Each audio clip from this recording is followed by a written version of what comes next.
Hey everybody, welcome back. We're doing another acrylic pour. I just finished with work and the cats are making noises upstairs and Purdy's been caterwauling the last 2 days. I'll share a video of that, a sound bite of that with you.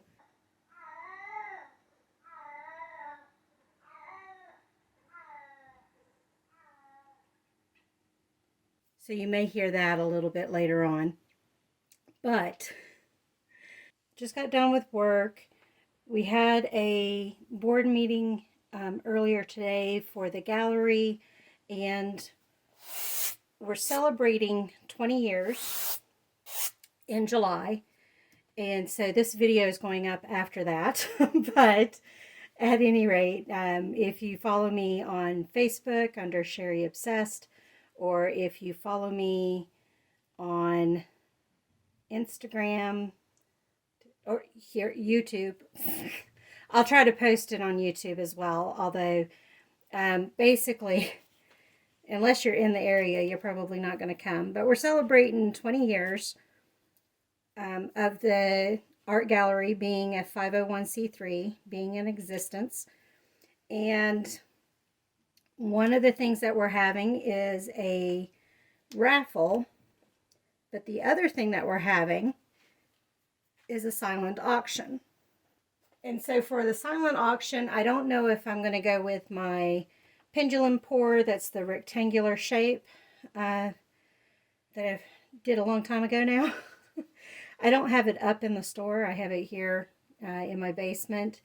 And so I might go with that for the silent auction, but I thought the other option, a smaller piece, and this is a 10-inch by 20-inch frame, canvas.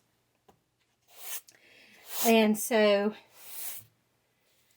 it's smaller than my pendulum pour, but it's a better quality canvas, and it's probably something that would be more likely to sell at a silent auction than the pendulum pour. But I'm going to give the folks at the gallery a choice of either one and see which one they go with.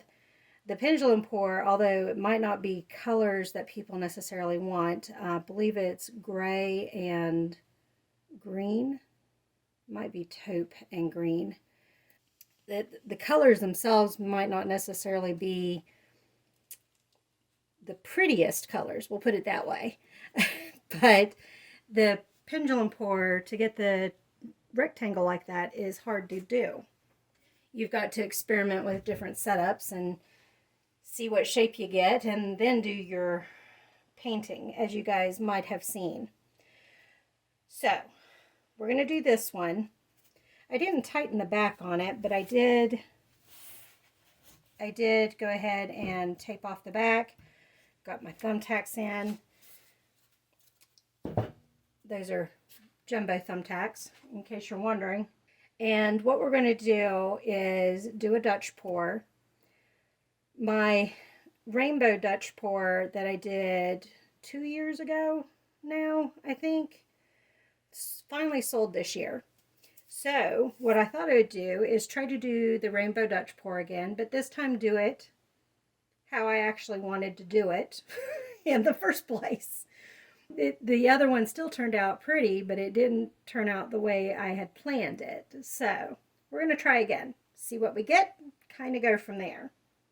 I realized as I was getting ready to talk about the colors that I forgot to make sure I had some metallics.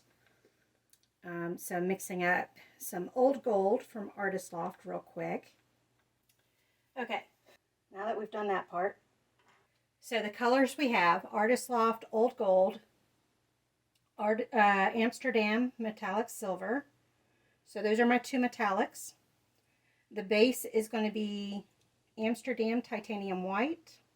Then we have Amsterdam Carmine, Artist Loft Brilliant Red, Artist Loft Orange, Amsterdam Azo Yellow Deep. I couldn't remember what it was called. Then Amsterdam Light Green, whatever their light green is. It's not light green. I forget what they call it. then Artist Loft Sap Green, Artist Loft Light Blue, Artist Loft Cerulean Blue, Artist Loft, or no, Amsterdam Turquoise. I'm slowly getting switched over to Amsterdam.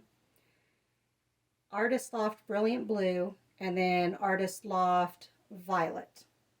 So that's a lot of colors for this little canvas.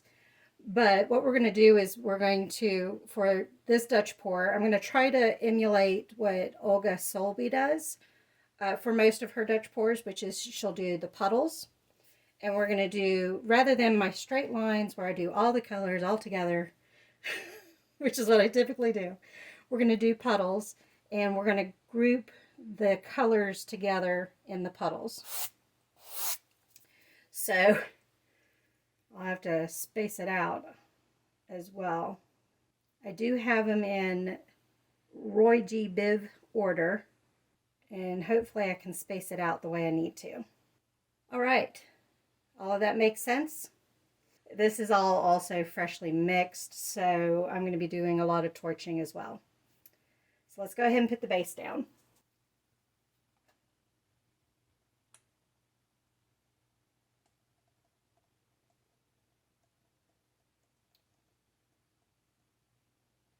I'm not going to worry about the sides. I can paint those afterwards.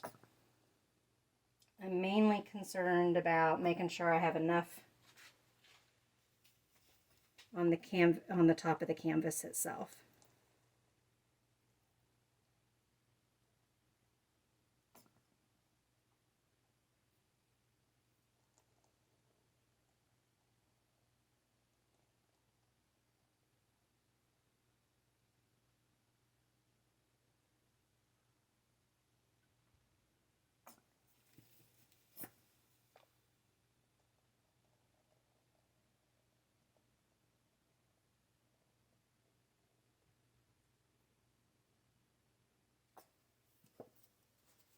All right, we're going to blow that out.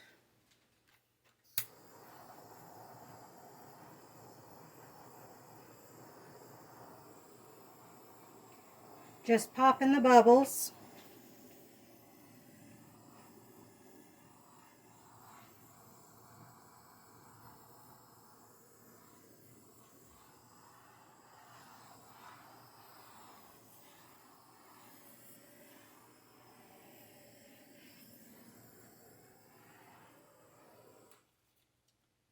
All right, we're going to start with our colors, and we're going to put our metallics on top.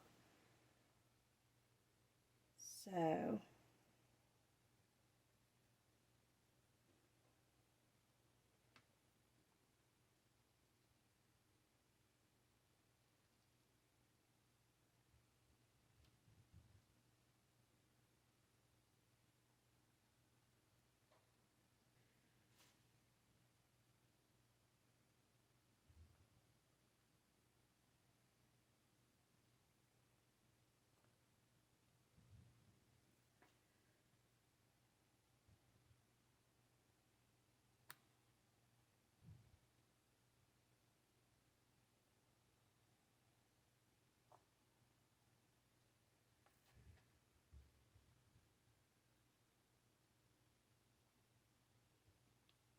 I'm probably putting too much paint.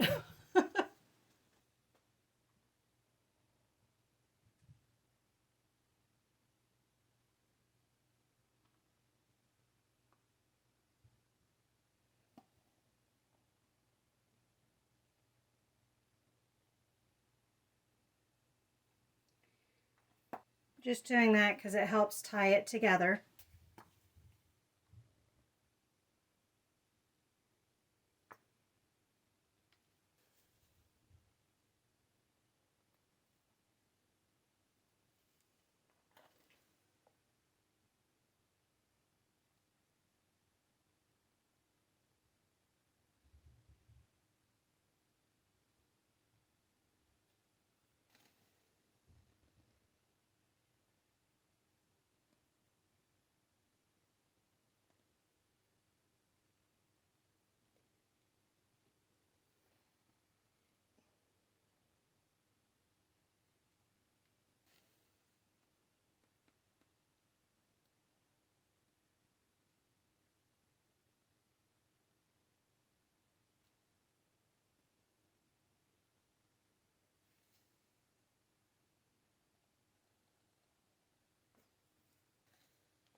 almost got some dried paint in there.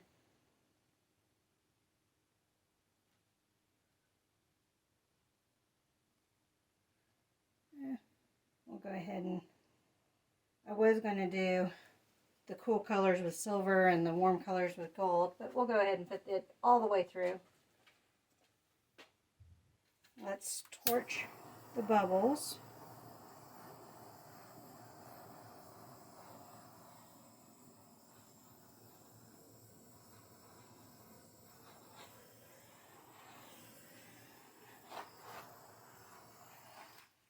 And let's blow this out. I'm going to try to do it from top to bottom so you can see how it goes.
I'm going to get my head in your all's way.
Okay, we're going to leave it at that.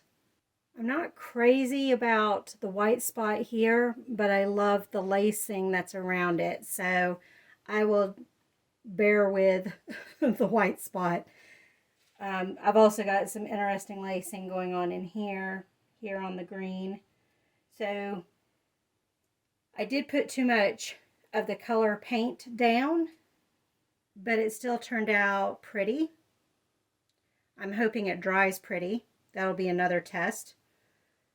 I don't see much of the gold or silver, this gold here, but otherwise we'll have to see what metallics show up once it dries as well. Some of these are transparent, some are semi-transparent, some are opaque. The white is opaque. So yeah, we're going to have to see how it dries, but let me bring you guys in for a closer look. Since I started with the red, we'll start down here. And the red isn't as pretty as the blue and purple, in my opinion. But we'll get down there. We'll save that for last. You can see that pretty lacing right there, the white lacing over the orange and red.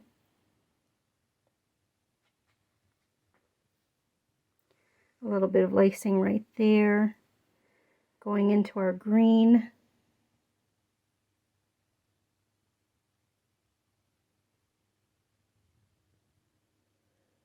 And then going into our blue.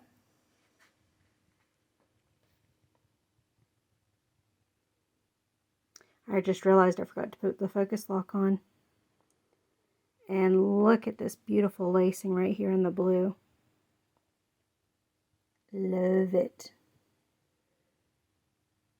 You'll see more of it here on this pass. See that right there? That's lacing.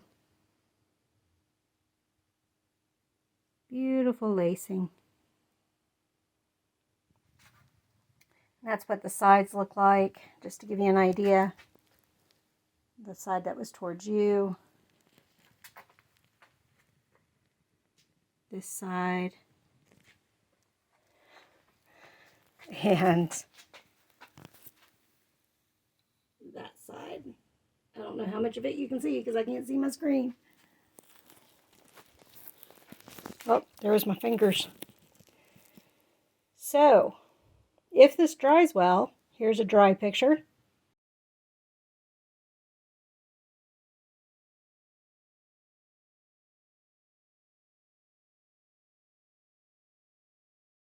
Thank you all for joining me on this one. I'll see you on the next one.